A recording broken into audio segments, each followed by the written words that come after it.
बहुत बहुत पहले सृष्टि के प्रारंभिक काल में दैत्य हिरण्याक्ष ने कठोर तपस्या कर अपार शक्ति प्राप्त कर ली थी। शक्ति के साथ अहंकार भी बढ़ गया। वह सोचने लगा, देवताओं की ताकत पृथ्वी पर टिकी है और अगर पृथ्वी ही न रहे तो देवता भी समाप्त। एक दिन उसने वही किया। उसने पूरी पृथ्वी को उठाया और उसे ब्रह्मांडीय समुद्र की सबसे अंधेरी, सबसे गहरी परतों में फेंक दिया। वहां सिर्फ अंधेरा, मौन और मृत्यु की गंध थी।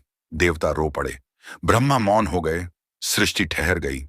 सबके मन में बस एक प्रश्न, अब पृथ्वी का क्या होगा? हताश ब्रह्मा ने आकाश की ओर देखा और पुकारा, प्रभु विष्णु, पृथ्वी माता को बचाइए। उसी क्षण उनकी नासिका से सूअर के बच्चे जैसा एक छोटा सा प्राणी बाहर आया। देवताओं ने अवाक होकर देखा, ये कैसे बचाएगा पृथ्वी को? लेकिन वह छोटा सा प्राणी अचानक बढ़ने लगा, एक पल में हाथी जैसा, फिर पर्वत जैसा और कुछ क्षणों में पूरे ब्रह्मांड जितना विशाल। उसकी गर्जना से आकाश फटने लगा, धरती हिलने लगी और देवता समझ गए, यह कोई साधारण रूप नहीं, यह स्वयं भगवान विष्णु का वराह अवतार है। वराह रूप में श्री विष्णु बिना समय गंवाए ब्रह्मांडीय समुद्र में कूद पड़े। लहरें पहाड़ों जैसी उठीं, समुद्र फट गया और उसकी गर्जना की गूंज तीनों लोकों में फैल गई। गहराइयों के अंधेरे में उन्होंने पृथ्वी माता को देखा, अकेली, ठंडी और छोटिल। वराह ने प्रेम से कहा, मां, तुम्हें लेने मैं स्वयं आया हूं।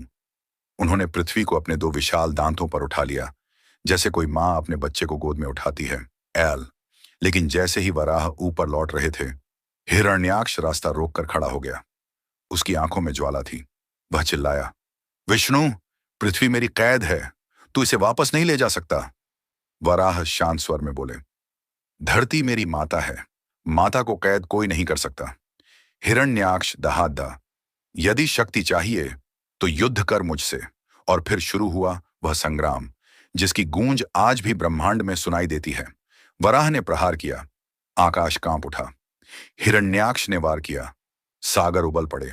वज्र, शूल, पर्वत जैसे मुक्के, हवा में बिजली की गंध। देवता निस्तब्ध खड़े थे। कौन विजयी होगा?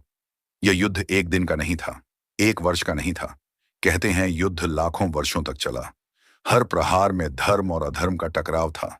अंत में वराह अवतार ने एक ऐसा गर्जन किया कि दिशा विदिशा फटने लगी। उन्होंने अपना अंतिम प्रहार किया और हिरण्याक्ष गर्जना करता हुआ धरती पर गिर पड़ा। दैत्य का अंत हो चुका था।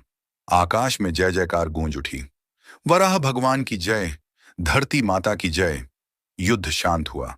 वराह ने बड़े प्रेम से धरती को उठाया और धीरे धीरे उसे उसके सही स्थान, ब्रह्मांड की कक्षा में स्थापित कर दिया। पृथ्वी माता भावुक हो उठी, प्रभु, आपने मुझे बचा लिया, मैं आपका आरण कैसे चुकाऊं? विष्णु मुस्कुराए, मां, सृष्टि में जब भी संकट आएगा मैं किसी न किसी रूप में लौट कर आऊंगा। अधर्म चाहे कितना भी शक्तिशाली क्यों ना हो, धर्म के सामने टिक नहीं सकता और भगवान विष्णु सदा पृथ्वी और अपने भक्तों की रक्षा करते हैं।